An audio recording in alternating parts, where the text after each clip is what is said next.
Oke guys, back again, I'm CRY dan kembali lagi ke channel gue yang isinya kesamanya kegabutan. Dan siapa yang lo lihat di depan kamera ini?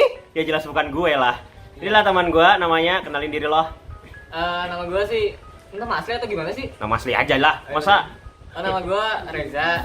Kalau di sini gue dipanggilnya Puding. Gak tahu itu siapa yang bikin, gak tahu juga. Ya, gue yang ngasih nama dia. Iya. Oke, jadi di sini adalah kebanyakan dari viewers gue itu minta lebih penjelasan tentang satu, dasar hukum ketika kita ngebajak. Yang kedua, ini ada yang bahas juga nih. Aduh. Tentang RCTI yang lagi kejang-kejang gara-gara gagal saing. Jadi kebetulan teman gua satu ini, Reza, dia adalah mahasiswa hukum Universitas Lambung Mangkurat di Kalimantan Selatan. Kalau dia yang ngomong kayaknya jauh lebih jelas daripada gue yang ngomong dengan ilmu hasil nyolong di Google, ya nggak? Mending dapat ilmu dari kampus daripada nemu di Google. Oke, Puding Ikuzo. Tentang lo, gimana pendapat lo sih? Pertama dulu dari yang tentang ini ya, tentang hak cipta ya mas. Ya, hak cipta mas lagi. Mas lagi. Dikira gua tukang pentol. Mas parkir gitu. Oh ya. Kalau tentang hak cipta itu kan kalau di Indonesia sendiri itu ada namanya hak atas kekayaan intelektual. Untuk itu kita kan nggak channel edukatif nih. Isinya tuh sebenarnya gitu aja. Kalaunya Anda mengklaim memakai konten seseorang tanpa izin itu bisa dikenakan pasal tentang undang-undang haki. Jadi sistemnya itu secara gimana ya? Kalau kita berkarya kan misalkan kita harus mendaftarkan itu ke dalam haki. Jadi bisa dipertanggungjawabkan secara hukum gitu loh. Kita bisa ngeklaim kalau itu punya kita. Kalau misalkan nanti ada orang yang make, itu bisa kita ngeklaim karena kita sudah terdaftar di haki dan itu bisa digugat kalaunya ada yang makai. Terus Wih. Ya gitu sih kalaunya masalah tentang hak cipta. Wih, berat sekali ya. Semoga teman-teman bisa paham. Nah, ini ada juga nih yang nanya nih, Puding. Mereka gini kan, Bang, kalau gue beli original, Blu-ray original anime, lalu gue share ke teman-teman, itu gimana? Gue kasih ke teman-teman nih, ke teman-teman. Memang ya pengikut Dajjal itu memang selalu banyak jalannya. Memang pengikut setan tuh banyak jalannya, di mana aja bisa melakukan kejahatan gitu loh. Gini, saya sebagai anak hukum harusnya kan menghimbau orang-orang untuk bisa mendownload ataupun menonton yang legal-legal saja. Tapi emang gimana ya, penegakan hukumnya aja sih yang kurang, walaupun sudah dibalut dengan undang-undang ITE, pornografi. Contohnya kan kayak Pornhub kita nggak bisa buka kan di Indonesia, tapi ada VPN, ada aja terus jalannya. Sama kasusnya apabila misalkan kayak Wibu kan, Anda Wibu kan? Anda Wibu? Iya, pastinya Anda Wibu. Kalaunya Wibu itu pasti ada jalannya, walaupun ada undang-undang hak cipta dari pihak Jepang, terus juga itu nggak bisa juga kan berlaku ke Indonesia. Walaupun kita misalkan menyebarkan kontennya di Indonesia, pihak Jepang nggak bisa gugat karena ini otoritas negara kita gitu loh. Oke, jadi ini juga ada pertanyaan juga nih dari teman-teman komentator gua yang emang ilmunya tinggi banget ya. Aduh, Ada lagi yang nanya gini di Puding. Gimana? Bang, kalau misalnya gua nyebarin, kan gua nyebarinnya di Indonesia nih. Iya, betul. Nanti yang gugat itu orang Indonesia, orang Jepang. Kalau misalnya orang Jepang pakai hukum sana apa hukum sini? Nah, kalau masalah tentang kewenangan untuk menggugat itu sebenarnya kita di Indonesia misalkan, sedangkan kita melanggar undang-undang Jepang. Kalaunya dalam undang-undang Indonesia itu ada asas namanya asas teritorial dan apa macam segala macam. Itu menyangkut misalkan kita melakukan kejahatan di luar negeri dengan membawa bendera Indonesia misalkan, ataupun membawa kejahatan mata uang, itu bisa dituntut oleh pihak Indonesia dan diadilinya di Indonesia walaupun dia berada di luar negeri. Dan untuk pihak Jepang sendiri itu nggak tahu sih asasnya ada yang gitu gimana. Apakah misalkan kita menyebarkan konten di Indonesia kemudian kita dituntut di Jepang? Saya masih belum mengetahui sih tentang itu, soalnya ada hubungannya sama hukum internasional. Kalau hukum internasional gimana tuh? Jadi yang berlakunya hukum negara apa internasional? Kan ini kan multi bilateral ya, Iya, kita bilateral. ada dua negara. Yang jahat di negara mana, yang punya hukum di negara mana. Iya, jadi hukumnya yang negakkan apakah polisi internasional atau polisi regional dari negara tersebut? Tergantung kerjasama antar negara tersebut. Jadi misalkan Jepang tuh kerjasama sama Indonesia itu gimana? Soalnya bisa aja kan orang Jepang ingin mengadili, oh ini di Indonesia ada yang melakukan tindakan ilegal dan melanggar hukum Jepang. Kami akan membawanya ke Jepang. Tapi ini tergantung lagi sama di Indonesia, apakah di Indonesia mengizinkan. Bisa juga biasanya rebutan. Oh Indonesia juga punya kok undang-undangnya, Indonesia aja yang mengadili gitu loh. Jadi sesuai dengan prakteknya sih, mungkin ketika ada yang orang Jepang mengklaim kemudian digugat, bisa aja ke Jepang atau bisa juga di Indonesia, tergantung kesepakatan dari negara masing-masing. Oke, ini juga pertanyaan juga dari temen gue yang Banyak tadi banget pagi, temen ya banyak banget yang nanya ke gue ini seputar gini-gini. Iya. Bahkan mereka tuh kebanyakan anak hukum yang nanya loh. Kebetulan ini narasumber gue anak hukum yang IPK-nya di atas 5 ya. Ada pertanyaan menarik. Mantap sekali PK di atas 5. Jadi gini, Hah? pertanyaan itu sederhana. Kan anime itu kan yang punya hak cipta itu kan lisensor, Iya, lisensor. bukan studio. Misalnya anime Kimetsu no Yaiba, Iya, dibeli oleh yang bikin kan Ufotable. Hmm. Tapi kan lisensinya milik apa namanya, Pony Canyon, ya kan? Nah itu yang gugat itu haruskah Pony Canyon doang atau pengarangnya boleh gugat? Oke. Heeh. Itu lebih kepada perdata ya, lebih kayak hubungan antara studio dengan lisensor. Jadi mereka apakah ada bikin di dalam pasal-pasal dari perjanjian mereka itu, apakah ada disebutkan bahwa misalkan pihak pengarang, pihak mangaka ataupun kreatornya boleh menggugat juga atau gimana? Karena kalau di Indonesia kan ada namanya asas kebebasan berkontrak. Kalau setiap orang itu mau berkontrak, ketika misalkan di dalam kontrak situ inya berhak untuk untuk menggugat, boleh-boleh aja.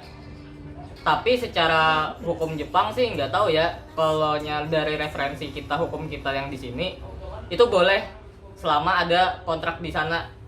Oh jadi yang menggugat tuh tergantung tanda tangan kontrak ya. Jadi Iya. misalnya gua ngarang nih ya, Iya. pengarang jadi anime gua dilesensikan sama misalnya Kadokawa. Iya, kata kawan. Lalu secara hukum kan hanya Kadokawa yang boleh menggugat. Iya. Kalau gue kan udah lepas tangan aja, soalnya gue cuma terima royalti aja, mereka yang nanti rugi kalau misalnya ada pembajakan.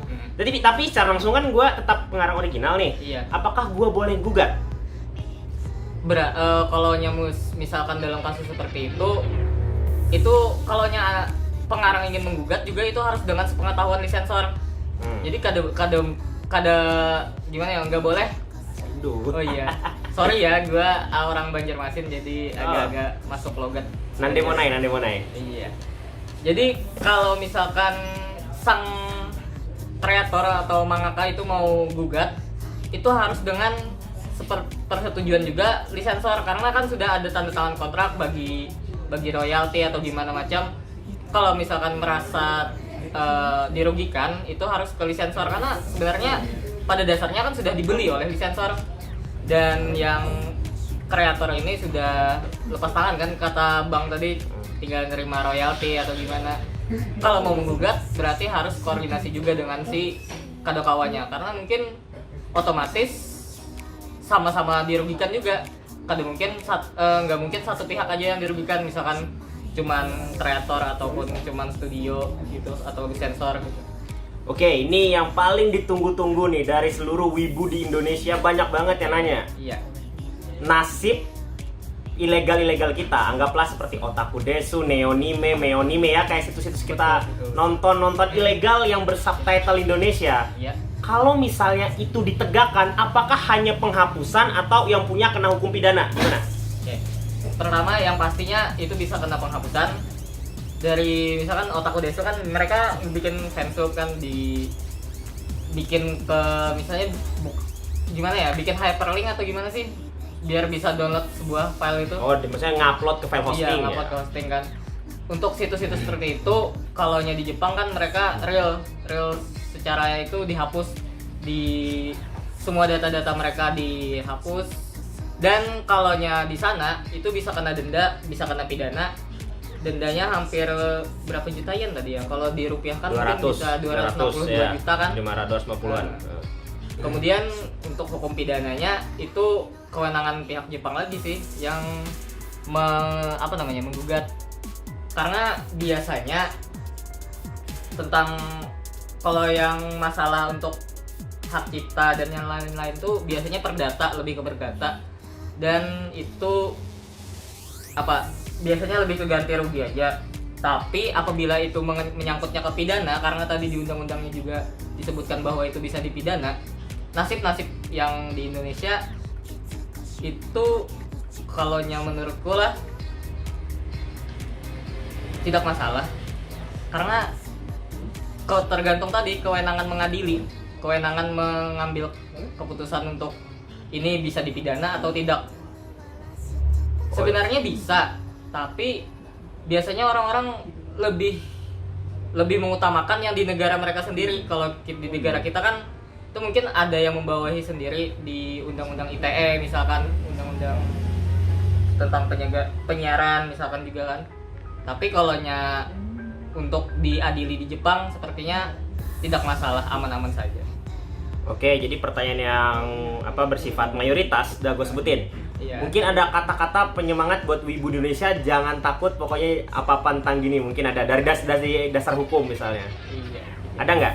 Gimana ya? Sebenarnya hukum itu diciptakan untuk melindungi kepentingan setiap orang gitu loh. Contohnya aja kan kayak undang-undang tentang penyebaran anime ini, itu kan untuk melindungi para kreator di sana, terus juga mungkin studio dan pihak-pihak yang terlibat dalam produksi, agar mereka tidak merugi dan tidak dirugikan gitu loh, supaya mereka tetap bisa berkarya. Sebenarnya itu adalah perlindungan kepada mereka, tapi di sisi kitanya mungkin sakit lah. Tapi jangan khawatir, kalian kan tetap bisa nonton secara legal melalui situs-situs yang mungkin sudah punya lisensi sendiri, seperti kayak Crunchyroll atau gimana gitu. Ya, Crunchyroll, Funimation itu kan cuma memang ya agak lambat aja sih, kadang terlambat, lebih lambat daripada yang di Jepangnya sana gitu loh. Kalian jangan khawatir, kalian masih bisa nonton anime-anime yang lama. Kalau kalian mau minta anime yang lama, bisa sama ini yang punya channel, banyak banget animenya sumpah. Dan itu rata-rata semuanya Blu-ray. Datang ke tempat gua ada 12 TB tuh. 12 Gila, TB. Cok. Aku download ini sih Haikyuu aja sudah 10 GB loh. Sumpah. Jadi tetap jangan takut. Tetap masih bisa menikmati selama jangan nonton Nekopoi. Iya. Yeah. Kesimpulannya. Nah, kesimpulannya sih menurut gua ya, kalian sebagai wibu-wibu seharusnya juga tetap mencintai karya dengan cara membeli secara legal atau menonton secara legal.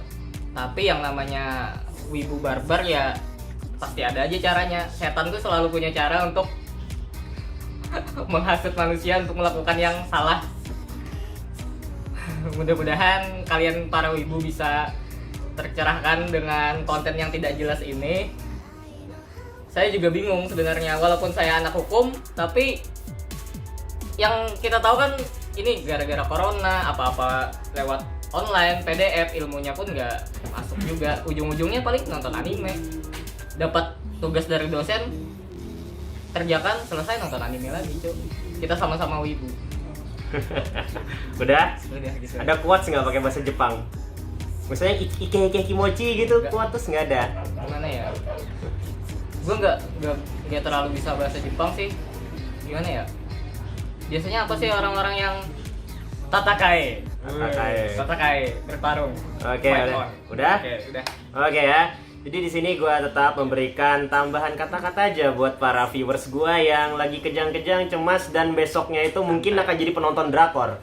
Seperti yang gue bilang di banyak video gue sebelumnya, yaitu adalah kalian gak usah takut. Biarpun 1000 situs anime ilegal di Indonesia habis, gue berani sumpah besoknya ada 1 juta situs anime ilegal yang akan hidup.